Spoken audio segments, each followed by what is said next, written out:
comedyfest.com for ticket information. But put your hands together right now for the number one bit machine in Milwaukee, Mr. Chris Schmidt.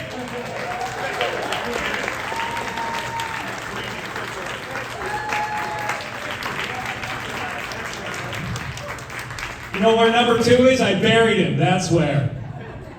This is great. I'm really happy to be back here at Keg Stand Up. Business was tough over the summer. Had to accept some gigs I might not have taken in the past. Like, do you remember back in August when the Republican debates were here? I was somehow booked to perform at a picnic that they were having, which, you know, Republican picnic, that sounds pretty racist right out of the gate. You know? And like, you could probably look at me and like tell this doesn't jive with my politics, right? Like, I'm a non-voter. That's the responsible choice for me. I don't know anything about anything. But, you know, I took the gig because what they did was they offered me more money than the worth of my values. So, which truth be told was any amount of money. They just offered me money, basically. That's what they did. And yeah, they gave me one rule that I had to abide by. They were like, all right, you can talk about whatever you want to talk about, just no pedophile jokes. Yeah, and I was like, that was really specific. That makes it sound like there's going to be pedophiles there. And they don't like being teased about it. They're like, oh, age of consent should be a state's right. But, you know, so I was like, hey, you gotta tell me, are there gonna be pedophiles there? Because then you gotta offer me just a little bit more money because of my principles.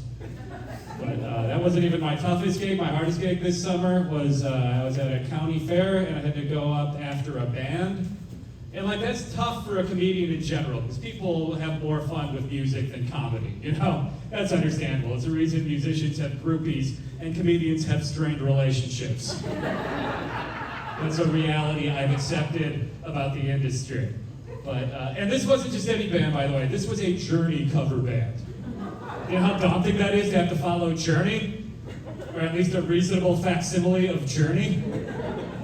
Everyone loves Journey, you know? Everyone knows Journey. They don't even know who I am. I was like, if I don't grab this audience hard, like first line out of my mouth, they're all gonna hit the corn dog stand on me, you know?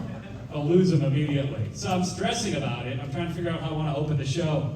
And I'm watching the band, and right before they wrapped up, the singer dedicated their last song to his stepson. And then I was like, I've got it. I know exactly what to say.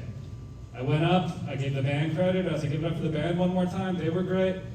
Can you believe that guy is a stepdad and plays in a cover band? Does he just refuse to compose original material? You hear the bass in that laugh? That's what you need. I got him. I showed him I wasn't playing around. They were like, all right, let's stick around a little bit. You know, I threw him under the bus, but whatever. That's what you got to do sometimes. You know, so I thought I had a good show. I thought it was fun. I thought I made the right call. But then I spotted fake Steve Perry in the audience afterward. And apparently, musicians are a little bit more sensitive to roasting than my comedy friends are. Because he didn't look happy. You know, he came at me like a midnight train going anywhere. Deadline. And he greeted me with, perhaps some of you have experienced this move, the dad poke to the chest. You know, an index finger right to the sternum. Although I guess in this case it was a stepdad poke to the chest. And he said, hey, I didn't like you talking about us. How would you feel if we got up there and played a song about what a bad comedian you are? And I was like, well, that would definitely hurt my feelings. But first, wouldn't someone else have to write and record that song? That's how your entire industry works, you know? Yeah, that's right. I got him twice, everyone. Twice in one night. The great comedian, Chris Schmidt. And then he went home to a family that loves him. So I was definitely the victor in that exchange. But I'm trying to be a better person. I'm trying to do more good deeds. Over the summer, I donated blood for the first time. Thank you for that smattering of applause. I thought I was doing a good thing, but the folks at Goodwill seemed to disagree.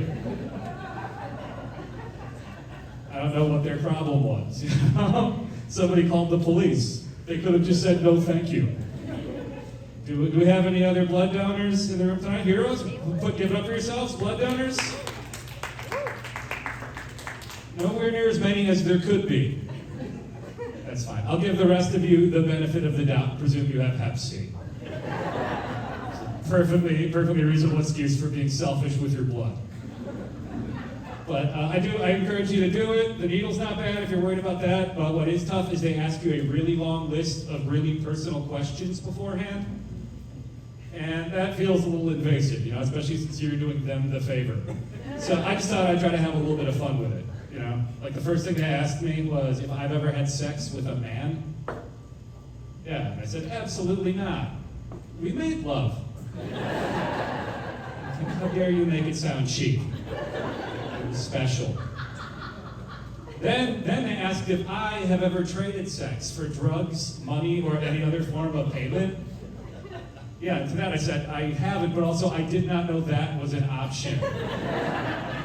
Are you serious? What have I been doing this entire time? I've just been giving my love away for clout, and because I want people to like me. The last question they asked was, they said, in the last 4 months, have you been in contact with anyone else's blood? And to that one I said, only if you count my victims. Stab. Because I was trying to be the fun guy at the blood center that day. They appreciated my sense of humor about as much as you all appreciated that joke, They immediately said, we're not going to be using your blood. I said, all right, then I will try taking it to Goodwill. And that brings us back around to the start of that joke, if you recall. Very narratively satisfying. I'm a former teacher. You were more impressed by the blood donation. You were right to be. I'm a better blood donor than I was a teacher. Wasn't very good at it. I discovered I'm not a good authority figure. I just had a really hard time telling my students no, especially when they asked if I was looking to buy weed. Because I didn't like lying to them, It's a stressful job. Also, I was kind of relying on the discount they would trade me for a C-. I was relying on that deal. You can't afford to turn down a good deal on a teacher's salary. If to those of you who are a little uncomfortable with that, let me tell you, smoking pot made me a better teacher. It did. I have the evidence to support this statement. I noticed that after I started smoking weed, all of my students' grades drastically improved. Understand? Their essays had been pretty hard to read before, but now I'm like, oh, I get it. Their spelling mistakes used to drive me crazy, but now I see them as fun word puzzles to solve. ASMRQ, what were you even going for here? It's like a daily jumble. I had been giving those kids a lot of F's before. Suddenly I was giving them FOs. For far out. It's the first time a student ever gave me an apple. And I turned it into a pipe and got high out of it. It's a perfect relationship. All right, I guess I feel comfortable sharing this with you now. This is something very personal about me. I'm a professional wrestling fan. That sound broke my heart into a million places. That's a very vulnerable moment for me because people can be a little dismissive of us wrestling fans, A lot of people try to make me feel like a dummy over it. They're like, what do you get out of watching two guys pretend to fight? And to that I just gotta say, I don't know, what did you get out of growing up watching two people pretend to love each other? Yeah, I bet when they started fighting, you wish it was pretend, don't you? Suddenly it's not so bad when it's a script. I think it's actually my father who got me into wrestling. It's a nostalgia thing. We used to watch it together when I was a kid. Those are happy memories. And on really special occasions, he would actually allow me to choreograph my own beatings. Don't hold back on that one. Don't feel sorry for me. It's okay. It's actually pretty great. It really is. How many kids get to say they've been spanked with a folding chair? To the head. In a steel cage. At the terrible report card rumble. And here's the best part. Here's my favorite part. I know my father really loved me because even after I lost, he would still give me the belt. And call me champ. That felt very fatherly. Thank you. Like rough applause. All My next statement, it might agitated some of my bro friends, okay? So I'll preface it with that. But I think as guys, like, we gotta stop calling each other gay all the time. You know? I mean, save it for when it's applicable. Like, I was out at a barbecue restaurant with a friend of mine, and I don't like to get messy when I eat, so I was using a fork. And my friend called me gay for that. You know, and I was like, all right, enough, because there's nothing gay about using silverware. But do you know how he proceeded to clean off his fingers? Yeah, that's right, by deep throating, each and every one of them. It's all inside at once, you know? Every train in the tunnel. Ah. And I thought that was kind of gay.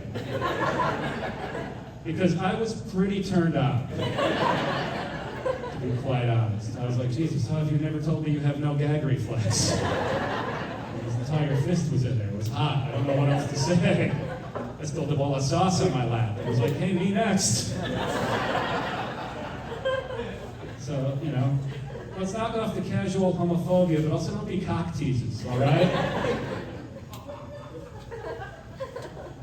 I mentioned I was a teacher. Sometimes people will ask me about the issues teachers are facing today. So I have a bit of an informed opinion. And people ask me, do I think teachers should have guns in the classroom? That's one of the big issues. And speaking from my experience, I say absolutely not. No way. Because my entire time as a teacher, whenever I was given any new technology for my classroom, I eventually abused it. You know, like when they gave me Chromebooks, when they gave me smartboards, it all just became a crutch to maintain my students' attention. And that is exactly what would happen with a gun. I would be up there like, hey, can I get a volunteer to read the first chapter? Could I just get a volunteer to read the first chapter? All right, look, I want to see some hands in the air right now. Stick them up. Doing popcorn reading. This is popcorn reading. My office hours are now or never.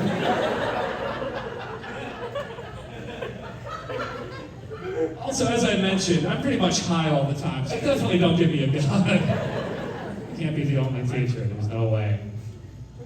I'm looking for a new place to live right now, so if anyone has any leads, talk to me after the show. If you want the fun and quirky adventure of having a comedian on your couch every night, just offer me a deal. But my roommate's kicking me out because I caught him masturbating. And that might seem a bit much, but I think the reason he's so angry is because I used a net.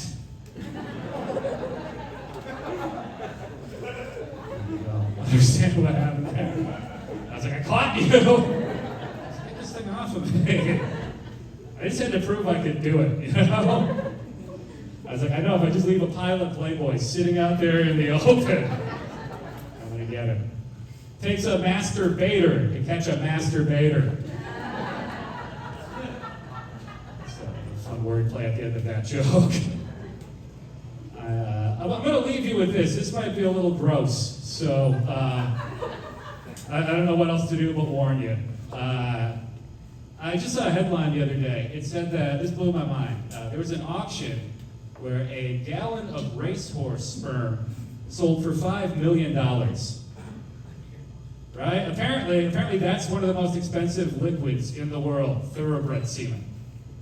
You know, and that just blew my mind because to the untrained palate, that's going to taste exactly like Clydesdale. I mean, you might as well be drinking Coors. All you're doing is paying for a brand name, you know? Unless you're some kind of horse cum sommelier. It's really not worth the expense. And if any of you didn't find that funny, you're like, that's what passes for humor these days? Drinking horse cum? No, that's not what's funny about that joke. It's the idea of drinking a gallon of horse cum. Thank you very much. I'm Chris Schmidt. Keep it up great.